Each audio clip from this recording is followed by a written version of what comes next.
আমরা শুকরিয়া করেছি কার? প্রতিটা কথার পেছনে লজিক থাকবে এবং আমাদের উত্তর করতে হবে। পারবো না ইনশাআল্লাহ?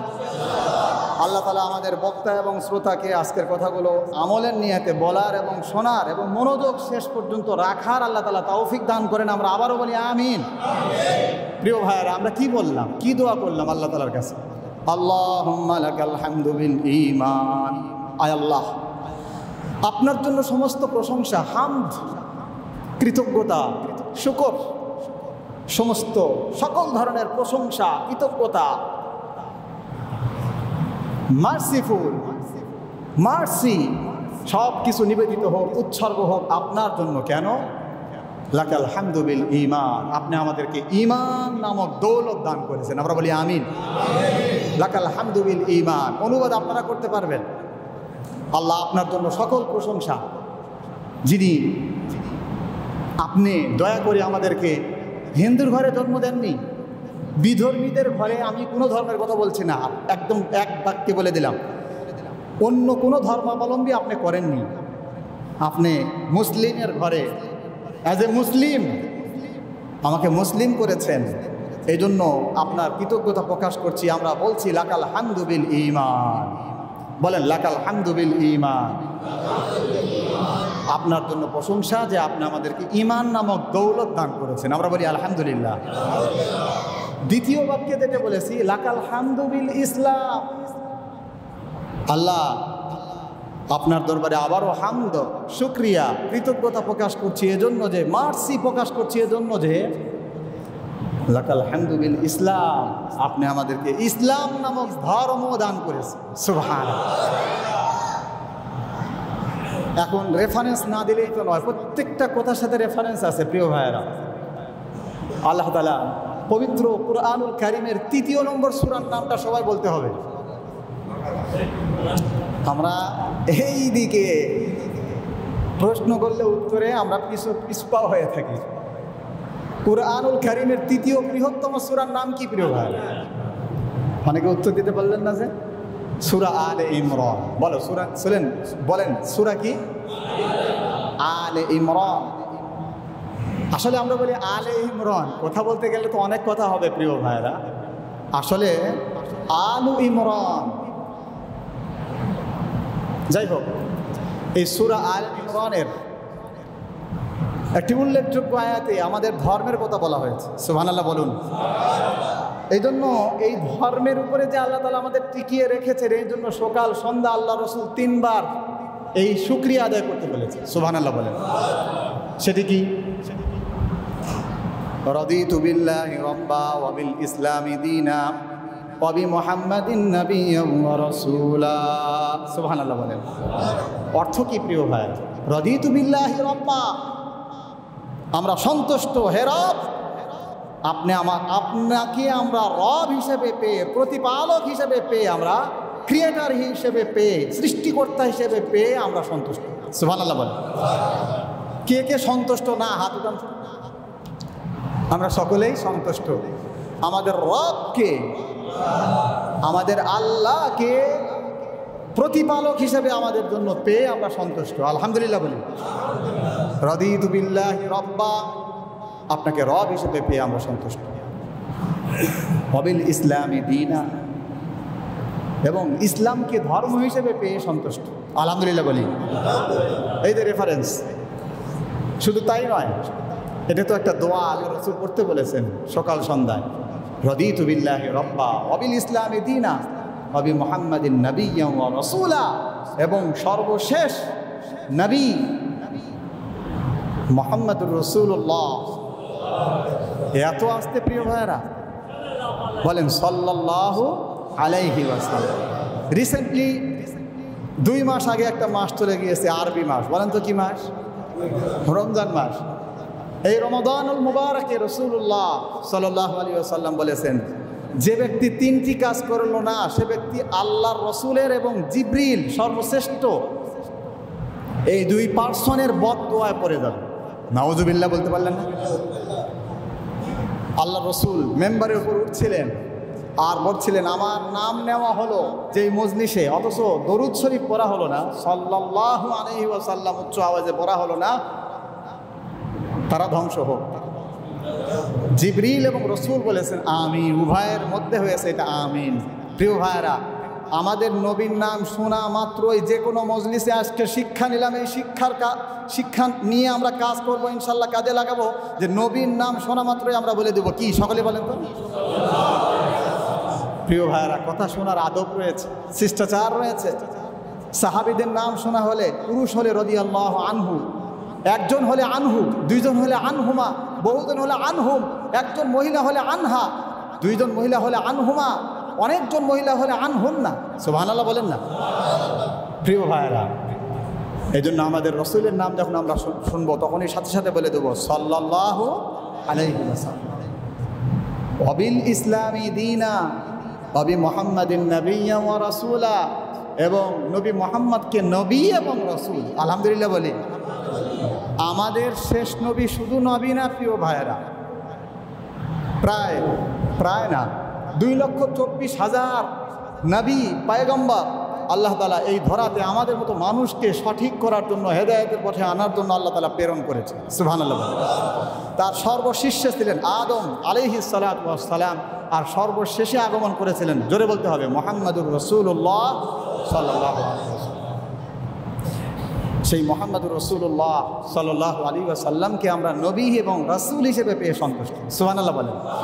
তাহলে আজকের একটা আমল হচ্ছে এই, আজকে নেওয়ার মতো একটা গাইডলাইন হলো এই, টিপস হলো এই, যে আমরা সকাল সন্ধ্যায় এই দোয়াটা করবো। বলেন রাদিতু বিল্লাহি রাব্বা। আওয়াজ কমে গেল প্রিয় ভাইরা। রাদিতু বিল্লাহি রাব্বা। অনেকে বলে আমি আওয়াজ না করলে হুজুর তো শুনতেছে না, সমস্যা নেই, চালাকি তো আপনি করে আপনি ঠকে গেলেন, বললেই তো নাকি। সুবহানাল্লাহ বলেন। রাদিতু বিল্লাহি রাব্বা ওয়াবিল ইসলামি দীনা ওয়াবি মুহাম্মাদিন নাবিয়্যান ওয়া রাসূলা। আল্লাহ তাআলা যেন এই 3 বাক্যের সাথে শেষ নিঃশ্বাস ত্যাগ করার তৌফিক দান করে, আমরা বলি আমিন। প্রিয় ভাইয়েরা, বলছিলাম লাকাল হামদু বিল ঈমান, আমরা প্রশংসা করেছি ঈমান এর বদৌলতে, ঈমান নামক দৌলত পাওয়ার কারণে। 2 নম্বর, ইসলাম নামক ধর্ম আমরা বিনা দরখাস্তে পেয়েছি, আলহামদুলিল্লাহ বলি। 3 নম্বর, শুকরিয়া আদায় করেছি লাকাল হামদু বিল কুরআন, এবং কোনো রকম দরখাস্ত, আমার দিকে তাকান, কোনো রকম দরখাস্ত অ্যাপ্লিকেশন ছাড়াই আমরা কোরআন নামক দৌলত আমরা পেয়েছি। আমরা আবারও উচ্চ স্বরে দেহের যতটুকু শক্তি আছে কণ্ঠের মাঝ বরাবর নিয়ে এসে আমরা কৃতজ্ঞতা প্রকাশার্থে সেই মহান রব্বে কারিমের আবারও শুকরিয়া আদায় করছি, আমরা বলছি আলহামদুলিল্লাহ। প্রিয় ভাইরা, এই 3টা কথাই আমি এতক্ষণ বলেছি, লাকাল হামদু বিল ঈমান, লাকাল হামদু বিল ইসলাম, লাকাল হামদু বিল কুরআন। প্রিয় ভাইরা, আল্লাহ তাআলা আমাদেরকে কোরআন দিয়েছেন, আল্লাহ তাআলা আমাদের ঈমান দিয়েছেন, আল্লাহ তাআলা আমাদেরকে ইসলাম দিয়েছেন। এই জন্য এর শুকরিয়া আদায় করতে হবে। যাদেরকে আল্লাহ তাআলা, যাদেরকে এই ইসলাম, ঈমান এবং কোরআন সংগ্রাম করে করে জীবনের এক প্রান্তে গিয়া ইসলাম, ঈমান এবং কোরআন হাতে পেতে হয়েছে, তারা জানে যে ইসলাম, ঈমান এবং এই কোরআনের কত দাম। সুবহানাল্লাহ বলেন। রিসেন্টলি আপনারা জানবেন, সামাজিক যোগাযোগ মাধ্যমে, ফেসবুক, ইন্টারনেটে আপনি দেখবেন ভিডিও ভাইরাল হয়েছে, আফ্রিকার একটা এলাকা পুরো জনপদবাসী তারা ইসলাম গ্রহণ করেছে। সুবহানাল্লাহ। পৃথিবীতে একটা প্রশ্ন যদি এই মুহূর্তের কাজলা দার এই শাকোপাড়া জামে মসজিদের 1ম, 2য় এবং 3য় তলা, এবং আমার মা বোনেরা পর্দার অন্তরাল থেকে আমার আওয়াজ যতদূর শোনা যাচ্ছে, আপনাদেরকে যদি প্রশ্ন ছুড়ে দেওয়া হয়, আজ এখন উত্তর দেবেন, ঠিক আছে, পরে গবেষণা করে আরও উত্তর দেবেন, প্রয়োজনে আমার ফোন নাম্বারে কল করবেন। আমি যদি আপনাদেরকে প্রশ্ন ছুড়ে দেই, সারা পৃথিবীর মধ্যে ধর্মের কোনো শেষ নাই, দেশেরও কোনো শেষ নাই, মানুষেরও কোনো শেষ নাই, মতামতেরও কোনো শেষ নাই। কথা বলেন ঠিক কিনা? এতগুলো ধর্মে থেকে যদি ইসলাম ধর্মের ব্যাপারে একটা প্রশ্ন ছুড়ে দেওয়া হয় যে সবচেয়ে নির্যাতিত, নিপীড়িত, সবচেয়ে আঘাতপ্রাপ্ত, সবচেয়ে নিপীড়িত যেই ধর্ম, সেই ধর্মের নামটা কি বলেন তো? ইসলাম। মুসলিমরা যার জ্বলন্ত প্রমাণ, যার জলঝালন্ত প্রমাণ হচ্ছে আজকের এই পৃথিবীতে একটি দেশ। কথা বলেন কোন দেশ? ফিলিস্তিন। প্রিয় ভাইরা, ফিলিস্তিন। আর একটি দেশের কথা তো আমরা ভুলেই বসেছি, রোহিঙ্গার মুসলিমরা। কথা বলেন ঠিক কিনা? আমরা তো গালি দিই রোহিঙ্গার মুসলিমরা, তাদের অপকর্ম অনেক রয়েছে প্রিয় ভাইয়েরা, আমি সব কিছু মাথায় রেখে কথা বলছি। কিন্তু তারা অ্যাজ এ মুসলিম হিসেবে তাদেরকে কনসিডার করতে হবে, তাদেরকে গুরুত্ব দিতে হবে। আমাদের এই দেশের প্রধানমন্ত্রীকে আমরা স্যালুট জানাই, হাজারো বার স্যালুট জানাই। মানুষ ও কন্যা যাদেরকে বলা হয়, হিউম্যানিটি যাকে বলা হয়, আমি তাকে বারবার ধন্যবাদ এবং কৃতজ্ঞতা প্রকাশ করি তার জন্য। যে কোনোভাবে হোক, প্রায় 8-10 লক্ষ এই পাশের নির্যাতিত মুসলিমদের এই আমাদের বাংলাদেশে যারা আমরা নিজেরা খেতে পারি না, কথা বলেন ঠিক কিনা, যে কোনোভাবে হোক তাদেরকে আস্থা এবং মাথা গুঁজানোর জায়গায় বাংলাদেশের এক প্রান্তে তাদেরকে করে দেওয়া হয়েছে, কথা বলেন ঠিক কিনা। প্রিয় ভাইয়েরা, গত এই নেক্সট জুমার আগের জুমা আমি একটা বক্তব্য দিয়েছিলাম, পৃথিবীতে 3টা নেক আমল আছে। বলেন কয়টা নেক আমল?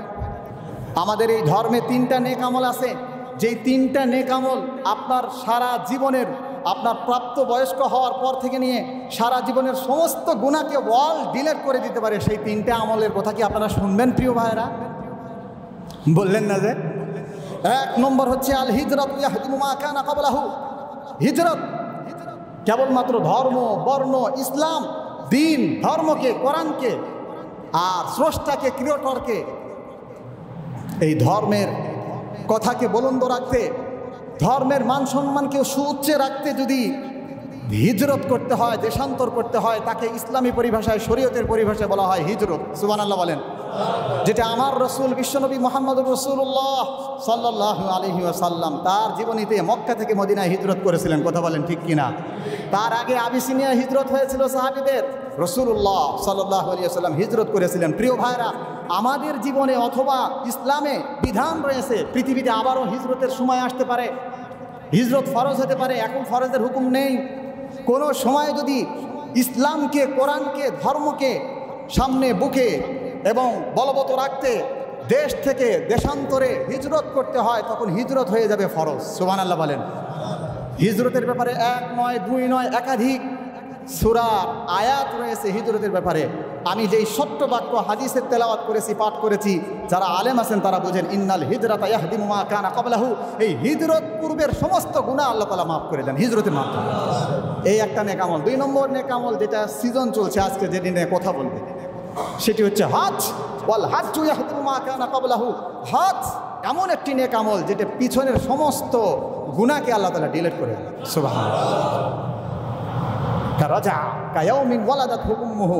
হজ যে মাবরুর, প্রকৃত হজ করার পরে মানুষ যখন মক্কা মদিনা জিয়ারত করার পরে, হজের ফারজিয়াতগুলো আদায় করার পরে সেই হিজাজ এবং মক্কা মদিনার পথ থেকে উড়াল দিয়ে বাংলাদেশে আসে, সে বাংলাদেশে শুধু আসে না প্রিয় ভাইয়েরা, নব্য ভূমিষ্ঠ সন্তান যেমন মায়ের পেট থেকে বের হওয়ার পরে তার কি কোনো গুনাহ থাকে প্রিয় ভাইয়েরা? আমার কথা বুঝতে কি কষ্ট হচ্ছে? তার কি কোনো গুনাহ থাকে? ঠিক হজ করার পরে, হজ করায় ফিরে আসা মানুষের জীবনে আর কোনো গুনাহ থাকে না, শুধু লেনদেনজনিত গুনাহ ছাড়া। এটা আমার কথা না, বিশ্বাস করলেও না করলেও কিছু করার নেই, কারণ আমার কথা না তো এটা। রাসূলুল্লাহ সাল্লাল্লাহু আলাইহি ওয়াসাল্লাম বলেছেন যে হল হজ্জুল মাবরুর ইয়াহদিমু মা কানা ক্বাবলাহু। হজ করে ফিরে আসার পরে তার পূর্বের আর কোনো গুনাহ বাকি থাকে না। সুবহানাল্লাহ। আর একটি আমলের কথা শুনবেন না, বলছিলাম 3টা। 1 নম্বর হিজরত, 2 নম্বর হচ্ছে হজ, আর 3 নম্বর হলো যেটা আমরা শুকরিয়া আদায় করে ফেলেছি অলরেডি, আলহামদুলিল্লাহ। ওয়াল ইসলাম ইয়াহদিমু মা কানা ক্বাবলাহু। ইসলাম যদি কোনো ব্যক্তি গ্রহণ করে, বিধর্মী ছিল, হিন্দু ছিল, খ্রিস্টান ছিল, বৌদ্ধ ছিল, যে কোনো ধর্মাবলম্বী সে ছিল, কিন্তু কালেমার সুশীতল ছায়াতলে আসার পরে আশহাদু আল্লা ইলাহা ইল্লাল্লাহু ওয়া আশহাদু আন্না মুহাম্মাদান আবদুহু ওয়া রাসূলুহু বলার কারণে পিছনের সমস্ত গুনাহ, লেনদেন ব্যতীত সমস্ত গুনাহ আল্লাহ তাআলা মাফ করে দেন। আল্লাহ তাআলা প্রায় এই 3টা আমলই আমাদেরকে সহজভাবে করার সুযোগ দান করেছেন। আমরা আবারও বলি আলহামদুলিল্লাহ। প্রিয় ভাইয়েরা, চলুন আজকের আলোচনার টপিক হচ্ছে পবিত্র জিলহজ মাসের করণীয় এবং বর্জনীয়। আজকে কিছু বর্জনীয় নিয়ে আমরা কিছু কথা শুনব। আজকের আলোচনার বিষয় হচ্ছে পবিত্র জিলহজ মাসের করণীয় এবং বর্জনীয়। আজকে কোন মাস চলছে বলেন তো? জিলকদ। মাশাআল্লাহ, সামনে ভাইয়েরা বলছে এটা হচ্ছে আসলে বলার যোগ্যতা নিয়েই, বসার যোগ্যতা নিয়েই বসছে, বাঘের বাচ্চার মতো উত্তর দিয়েছে। কি মাস চলছে সবাই বলেন তো? জিলহজ বলছে অনেকে। জিল হজ না, জিল কদ। বলেন কি মাস? জিল কদের আজকে শেষ তারিখ হতে পারে, আবার নাও হতে পারে, চাঁদের উপরে নির্ভর করছে। প্রিয় ভাইয়েরা, আজকে জিলকদ মাসের সারাদিন সূর্যাস্ত পর্যন্ত, অর্থাৎ বেলা ডুবার আগ পর্যন্ত জিলকদ মাসের আজকে 29তম তারিখ। বলেন কত তারিখ? 29। এই 29 তারিখ আজকে চলবে। হতে পারে আজকের সূর্যাস্তের পরে নতুন একটা মাসের চাঁদ উঠতে পারে। আমরা জানি আরবি মাসের সূচনা হয় চাঁদ হিসেবে। বলেন কি হিসাবে? রাত হিসাবে, রাত দিয়ে শুরু হয়। সুতরাং মাগরিবের পরে চাঁদ যদি উদিত হয় তাহলে জিলহজ মাস শুরু হয়ে যাবে, এবং হয়ে যাওয়াটাই যথাযোগ্য। কেননা বহির্দেশে সৌদি আরবে গতকালকেই বা আজকে তাদের হচ্ছে জিলহজ মাসের 1 তারিখ। আমার কথা কি রাইট আছে? আমার কথা কি ঠিক আছে? প্রিয় ভাইয়েরা, সুতরাং তারপরেও আমরা এটাই বলতে হবে, চাঁদ দেখার উপরে নির্ভর। আজকের সূর্যাস্তের সাথে সাথে আমরা নতুন একটা মাস পাবো, পেতে যাচ্ছি। সেই মাসটা হচ্ছে জিলহজ মাস। সুবহানাল্লাহ বলেন। জিলহজ মাসের অর্থ কি? এই যে উপরে ডিস্টার্ব করতেছে মুয়াজ্জিন সাহেব, একটু খেয়াল করবেন। জিলহজ মাসের অর্থ কি? জিলহজ মানে হজের মাস। সুবহানাল্লাহ বলেন। একজন ছোট ভাই একটু 2 তালায় এই ঠিক বরাবর একটু শব্দ করছে, একটু দেখেন। কথা বললে, আওয়াজ করলে আলোচনার ফ্লুয়েন্সি হারিয়ে যায়। প্রিয় ভাইয়েরা, আমি যেটি বলছিলাম যে জিলহজ শব্দের অর্থই হলো হজের মাস। সুবহানাল্লাহ বলেন। সামনের মাসে, সামনের মাসটা, নেক্সট দিনের মাসটা, সামনে আগত মাসটা 2 কারণে বেশি তাৎপর্যপূর্ণ। সুবহানাল্লাহ বলেন। 1 নম্বর হচ্ছে এই মাসে এমন 2টি আমল আছে যেটা অন্য কোনো মাসে করা যায় না। 1 নম্বর হচ্ছে হজ, 2 নম্বর হচ্ছে কুরবানি। একটু বুকে সাহস থাকলে বলেন তো, হজ এবং কুরবানি জিলহজ মাস ছাড়া অন্য কোনো মাসে করা সম্ভব? রমজান মাসে করা সম্ভব? সুতরাং জিলহজ মাস এই 2 কারণে তাৎপর্যপূর্ণ, সমস্ত মাসের থেকে সেরা হয়ে গেছে। সুবহানাল্লাহ বলেন। আবার আমরা একটু নামিয়ে বলতে পারি, রমজান মাসের পরে সবচেয়ে সম্মানের দিক দিয়া এই জিলহজ মাস হচ্ছে সবচেয়ে সম্মানী মাস। সুবহানাল্লাহ। জিলহজ মাসের আজকের করণীয় একটা কাজ, সূর্য ডুবার আগে আগে প্রথমে সেটা দিয়ে শুরু করছি। প্রিয় ভাইয়েরা, আমার সিরিয়াল হিসেবে হয়তো ওটা পরে আসবে, কিন্তু আমি আগেই বলে দিচ্ছি। সেটি হচ্ছে আজকের দিনের করণীয়, যেটা আমি গতকালকে করে ফেলেছি, আপনাদের জন্য বলছি। আমাদের শরীরের অবাঞ্ছিত যত পশম রয়েছে এবং যত কিছু আছে, নখ, চুল, মুছ, নাভির নিচের পশম, এই অবাঞ্ছিত যত পশম আছে সমস্ত কর্তনীয় জিনিসগুলো আজকেই কর্তন করে কেটে পরিষ্কার পরিচ্ছন্ন হতে হবে ইনশাআল্লাহ। তাহলে যারা আমরা কুরবানি করছি, এবং অন্য বর্ণনায় আছে কুরবানি যারা করে তারা ছাড়াও যারাই আমল করবে তাদের নেকি হবে, যারা কুরবানি করবে তাদের ভিন্ন রকম একটা স্পেশাল সওয়াব হবে। সুবহানাল্লাহ বলেন। প্রিয় ভাইরা, এটা বুখারী শরীফের হাদিস, যেন তেন হাদিস না। আমার দিকে তাকান, টাইলসে হাত মারলে হাত ফেটে যেতে পারে, টাইলস কি ভাঙবে বলেন? প্রিয় ভাইরা, বুখারী শরীফের হাদিসের সাথে যদি মাথা লাগান মাথা ভাঙবে, মাথা নষ্ট হবে, কিন্তু হাদিস দুর্বল হবে না। সুবহানাল্লাহ বলেন। বুখারী শরীফের হাদিসের মধ্যে আসছে যে এই আমলগুলো যারা করে তারা হাজিদের সাদৃশ্যতা অবলম্বন করার কারণে হতে পারে এটা নফল, কিন্তু আল্লাহ তাআলা তাদের অনেক নেকি এবং সওয়াব দান করে। সুবহানাল্লাহ। প্রিয় ভাইরা, তাহলে আজকের 1 নম্বর আমল হচ্ছে কি? আমরা এই অবাঞ্ছিত পশম, নখ এবং মুছ এগুলো আমরা আজকে কর্তন করে নেব, এবং যেই দিন আমরা কুরবানি করব, কুরবানি জবাই করার পরে আবার আমরা নতুন করে সেগুলোকে আবার আমরা পুনরাবৃত্তি করতে পারি, সেই কাজগুলো আবার আমরা করতে পারি। এর আগ পর্যন্ত এইভাবে রাখবো। কেন রাখবো? লজিক কি, দলিল কি, রেফারেন্স কি বলতে হবে। আজকে আপনাদের শুনতে হবে, বলার জন্য আসছি। প্রিয় ভাইয়েরা, লজিক হচ্ছে এই। আচ্ছা বলেন তো, 7 লক্ষ টাকা বাংলাদেশের বা 8 লক্ষ টাকা একজন হাজিপতি তারা খরচ করে দেশের বাইরে উড়াল দিয়েছে। এ পর্যন্ত আমার লিস্টে আছে 10 জন হাজি বাংলাদেশের মারা গেছে, এবং সবাই পুরুষ। এবছরের 2024 সালের যারা হজ করতে গিয়েছেন 10 জন মারা গেছে। আমরা বলি তারা যেহেতু হজের নিয়তে গেছে, আল্লাহ তাআলা শাহাদাতের মৃত্যু নসিব করেন, আল্লাহ তাআলা তাদেরকে জান্নাতুল ফিরদাউসের উচ্চ মাকাম দান করুন, আমরা বলি আমিন। প্রিয় ভাইয়েরা, এই যে হজ করতে যারা গিয়েছেন আবার বৃদ্ধ বনিতা বিভিন্ন দেশ থেকে, তারা কিন্তু হজ করতে যাওয়া মানে আল্লাহর ডাকে সাড়া দিয়ে পাগল হওয়া। সুবহানাল্লাহ বলেন। এসো না আল্লাহর নামে গান গাই, এসো না এসো না আল্লাহর নামে গান গাই, এসো না মন প্রাণ জুড়াই। আল্লাহু আকবার বলেন না। আমরা যে আল্লাহর পাগল, আমরা যে আল্লাহর পাগল, আজ এখানে কাল কি হবে তা জানি না, শুধু তুলতে চাই আখের ফসল। আমরা যে আল্লাহর পাগল, আমরা যে আল্লাহর পাগল। সুবহানাল্লাহ বলেন না। প্রিয় ভাইরা, আল্লাহর পাগল হওয়ার জন্য প্রস্তুত কারা? একটু আল্লাহকে হাত উঠিয়ে দেখা যায়। আল্লাহ তাআলা আমাদের এই আল্লাহর পাগল হওয়ার তৌফিক দান করেন, আমরা বলি আমিন। হাত নামান প্রিয় ভাইরা। হজ করতে যারা যায় এরা আসলে দেখতে ভালো মানুষ মনে হলেও এরা হচ্ছে আল্লাহর পাগল। সুবহানাল্লাহ বলেন। একটা ফরজ হুকুম পালন করার জন্য তারা, আমরা যে সেলাই করা কাপড়, কত সুন্দর পোশাক পরে আজকে এখানে আসছে, কিন্তু তারা এই হজের কয়েকদিনে বিশেষ করে এবং এখনও তারা দুইটা কাপড় পরে থাকবে, কোনো সেলাই করা কাপড় ছাড়া। নিচে কোনো জুতা নাই, মাথাতে কোনো টুপি নাই। সুবহানাল্লাহ বলেন না রে ভাই।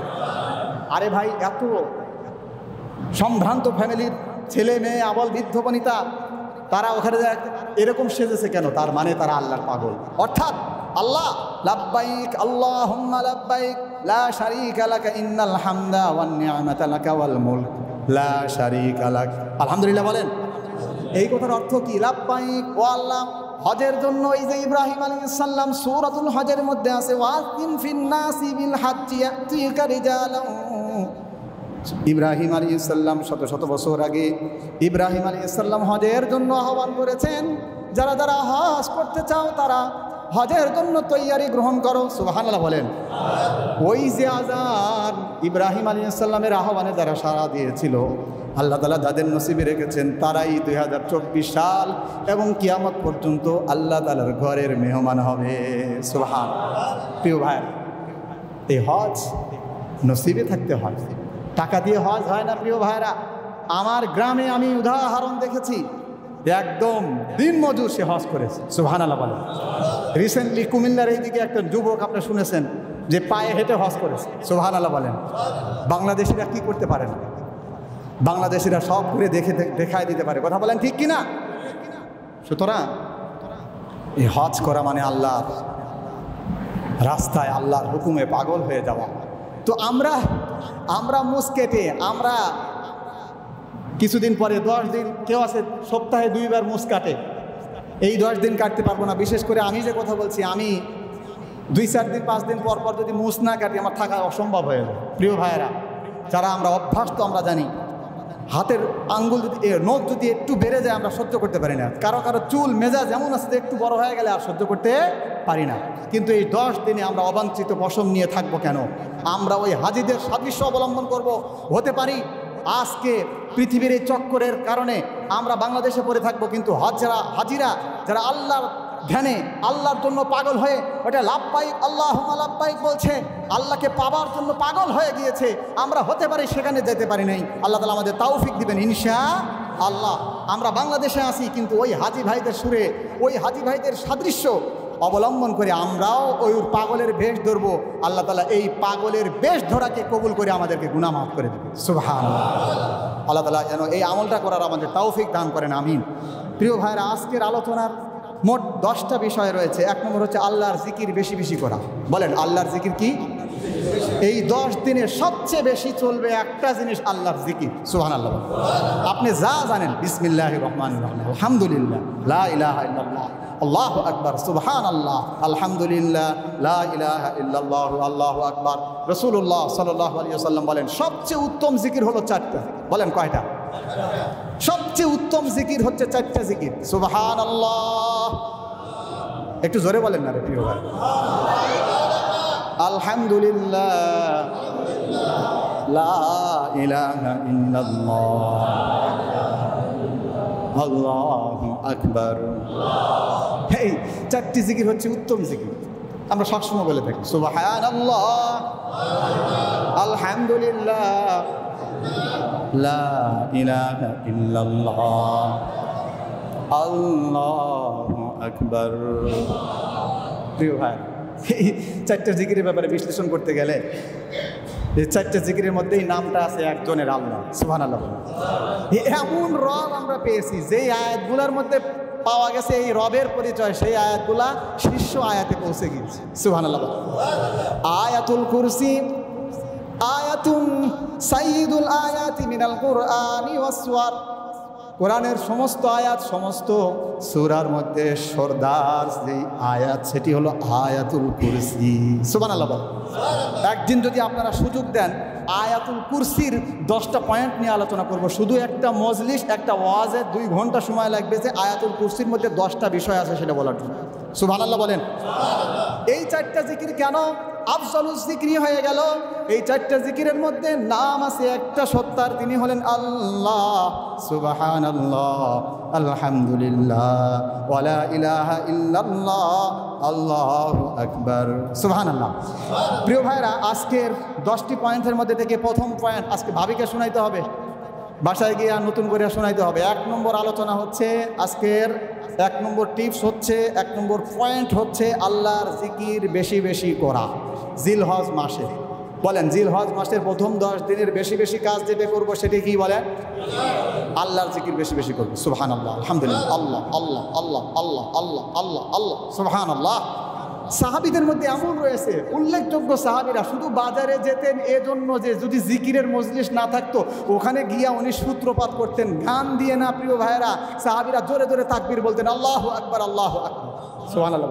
এই জিলহজ মাসের প্রথম 10 দিনে বাজারে যেতেন শুধু এজন্য যে তাকবীর বেশি বেশি বলার জন্য। সুবহানাল্লাহ। 2 নম্বর হচ্ছে দেখবেন রেডি হয়ে দেখেন, এটার নাম কি জোরে বলতে হবে? অনেকে বলছি ওরে আল্লাহ কোনো ব্যাপার হলো নাকি। আমি প্রায় মসজিদে বলে থাকি প্রিয় ভাইরা, আমার এই পাশের মসজিদ দারুস সালামে যারা নামাজ পড়েছেন আমার মনে হয় আমার এই 6 বছরে প্রায় 20 বার দেখাইছি এই জিনিসটা। প্রিয় ভাইরা, আজকে জুমার নামাজ পড়তে আসছি না, যারা এই আমলটা আজ থেকে ট্রাই করবেন, এই আমলটা কারা কারা করেছেন হাত উঠান তো দেখি। মানে এই আমলটা করে উজু করছেন, এই দেখেন গুটি কয়েকজন। যারা এই তাবলীগের সাথে যুক্ত তারা বেশি বেশি আমলটা করেন। রাসূলুল্লাহ সাল্লাল্লাহু আলাইহি ওয়াসাল্লামের বেডিংয়ের সাথে, বালিশের সাথে, শীতানের সাথে আপনি কিতাব খুঁজেন, হাদিস খুঁজেন, মোবাইল ফোন থাকতো না প্রিয় ভাইয়েরা, অন্য কোনো মানে প্রযুক্তি থাকতো না। রাসূলুল্লাহ সাল্লাল্লাহু আলাইহি ওয়াসাল্লামের বালিশের সাথে আপনি দেখুন এই মিসওয়াক থাকতো। সুবহানাল্লাহ বলেন। আল্লাহ রসুল সবচেয়ে বড় যুগোপযোগী ডিজিটাল রাসূলুল্লাহ সাল্লাল্লাহু আলাইহি ওয়াসাল্লাম 5 ওয়াক্ত নামাজে উনি মিসওয়াক করতেন। সুবহানাল্লাহ। 2টি কাজ রাসূলুল্লাহ সাল্লাল্লাহু আলাইহি ওয়াসাল্লাম সবচেয়ে বেশি করতেন, ঢোকা মাত্রই ঘরে সালাম দিতেন। সুবহানাল্লাহ বলেন। আর একটি কাজ হচ্ছে উনি যখনই ঢুকতেন তখনই ঢুকে মেসওয়াক করতেন। সুবহানাল্লাহ। মেসওয়াক করে যারা নামাজ পড়বেন, যে কোনো আমল করবেন, আজকের জুমার নামাজ যারা মেসওয়াক করে পড়তে এসেছেন তাদের একটা জুমা হবে না প্রিয় ভাইয়েরা, 70টি জুমার নামাজ আদায় করলে যেই সওয়াব সেই সওয়াব আপনার আমল নামায় হয়ে যাবে। সুবহানাল্লাহ। তাহলে নেক আমলের একটা বড় হাতিয়ার হচ্ছে এই কাজ করে নেক আমলগুলো করা। পারবো না ইনশাআল্লাহ? তাহলে 2 নম্বর হচ্ছে আমরা নেক আমল বেশি বেশি করব। 3 নম্বর গুনাহ থেকে বেঁচে থাকার চেষ্টা করব ইনশাআল্লাহ। আল্লাহ তাআলা আমাদেরকে গুনাহ থেকে বেঁচে থাকার তৌফিক দান করুন, আমিন। প্রিয় ভাইরা, এমন নতুন নতুন গুনাহ আছে, এমনও কিছু গুনাহ আছে যে আমরা এগুলো গুনাহ বলে মনেই করি না। আল্লাহ তাআলা আমাদেরকে বুঝার তৌফিক দান করুন, আমিন। 4 নম্বর হলো হজ করা। যাদের তৌফিক হয় তারা এই জিলহজ মাসের প্রথম 10 দিনে একটা বড় আমল করবে, যেটা ফরজ আমল, সেটা হচ্ছে হজ করা। 5 নম্বর হচ্ছে কুরবানি করা। কথা বলেন ঠিক কিনা? এই কুরবানি আমরা ইনশাআল্লাহ করব। আমি হলাম এই গ্রামের চেয়ারম্যান আর এমপি, আমি যদি কুরবানি না করি লোকে আমায় বলবে কি? আমার কথা কি অর্থ বুঝলেন? সময় একদম কাটায় কাটায় হয়ে গিয়েছে, আমি ছেড়ে দেব, মাথায় আসে, একটু কথাটা বুঝেন। আমি হলাম এই গ্রামের চেয়ারম্যান আর এমপি, যদি আমি কুরবানি না দেই লোকে আমায় বলবে কি? অধিকাংশ ভাইয়ের মধ্যে এই নিয়ত, আমি যদি কুরবানি না দিই লোকে আমাদের কি বলবে? নাউজুবিল্লাহ বলেন। প্রিয় ভাইরা, কুরবানি করতে হবে কার সন্তুষ্টিতে? জোরে বলেন। আল্লাহ তাআলা এই সন্তুষ্টি, আল্লাহ তাআলা সন্তুষ্টি নিয়ে কুরবানি করার তৌফিক দান করেন, আমরা বলি আমিন। তাহলে 5 নম্বর হচ্ছে কুরবানি করা। 6 নম্বর হচ্ছে যেটা বলেছিলাম পশম ইত্যাদি অবাঞ্ছিত পশমগুলো কেটে ফেলা। 7 নম্বর হচ্ছে তাকবীর, তাহমিদ, তাহলিল, এই তাকবীরগুলো বলা। তাহলিল বলা, আলহামদুলিল্লাহ বলা, লা ইলাহা ইল্লাল্লাহ বলা। আর 8 নম্বর হচ্ছে আইয়ামে তাশরিক, আমাদের কুরবানির আগে এবং পরে এই মোটামুটি 23টা ওয়াক্তে তাকবীরে তাশরিক বলতে হবে, এটা বলা ওয়াজিব। মা এবং মা বোনরা এটা আসতে বলবে এবং পুরুষরা প্রতি নামাজের পরে উচ্চ আওয়াজে বলবেন। আমার সাথে বলেন আল্লাহু আকবার, আল্লাহু আকবার, লা ইলাহা ইল্লাল্লাহ, আল্লাহু আকবার, আল্লাহু আকবার, ওয়া লিল্লাহিল হামদ। এটা শুরু করবেন, এটার টাইম আছে, সেই দিন থেকে ইমাম সাহেব বলে দিবেন, আপনারা শুনবেন বা মুয়াজ্জিন সাহেব বলে দিবেন। আর আরেকটি হচ্ছে আরাফার রোজা। বলেন আরাফাতের 9 তারিখে, জিলহজ মাসের 9 তারিখে কুরবানির আগের দিনে আমরা রোজা পালন করব ইনশাআল্লাহ। প্রিয় ভাইরা, 1 বছর অগ্রিম 1 বছর পিছনের গুনাহ মাফ হয়ে যাবে। ঈদুল আজহার নামাজ পড়ব, ঈদুল আজহার দিন 13টি সুন্নত আছে, সেগুলো আমরা আদায় করে ইনশাআল্লাহ ঈদুল আজহার নামাজ পড়তে আমরা যাব। আল্লাহ তাআলা আমাদের তৌফিক দান করেন, আমিন। প্রিয় ভাইরা, এত আলোচনার মধ্যে 10টা পয়েন্ট কি খেয়াল রাখতে পারবেন? আমি আবারও রিপিট করছি স্মরণ করার জন্য। আল্লাহর জিকির বেশি বেশি করব, 1 নম্বর। 2 নম্বর, নেক কাজ বেশি বেশি করব। 3 নম্বর, গুনাহ থেকে বেঁচে থাকার আপ্রাণ চেষ্টা চালিয়ে যাব। 4 নম্বর, হজ করব। যাদের তৌফিক হয়েছে হজ করার, আমরা এই মাসে প্রথম 10 দিনের একটা বড় আমল হচ্ছে হজ করা, আর হচ্ছে কুরবানি করা, পশম ইত্যাদি অবাঞ্ছিত পশমগুলো কেটে নেওয়া, তাকবীর, তাহমিদ, তাহলিল পড়া এবং আইয়ামে তাশরিকের প্রতি ফরজ নামাজের পরে একবার পুরুষরা উচ্চ স্বরে আল্লাহু আকবার, আল্লাহু আকবার, লা ইলাহা ইল্লাল্লাহ, আল্লাহু আকবার, আল্লাহু আকবার, ওয়া লিল্লাহিল হামদ, এই জিকিরটা করব। আরাফাতের রোজা পালন করব এবং ঈদুল আজহার নামাজ পড়ব এবং নামাজের আগের যে সুন্নত 13টা আছে সেগুলো আমরা পালন করব এবং ঈদুল আজহার দিনে আমরা কুরবানি করব। আল্লাহ তাআলা আমাদেরকে আজকের এই যত আলোচনা হয়েছে সমস্ত কথার উপরে প্রথমে আলোচককে এবং আমাদেরকে প্রত্যেককে আমল করার তৌফিক দান করুন, আমিন।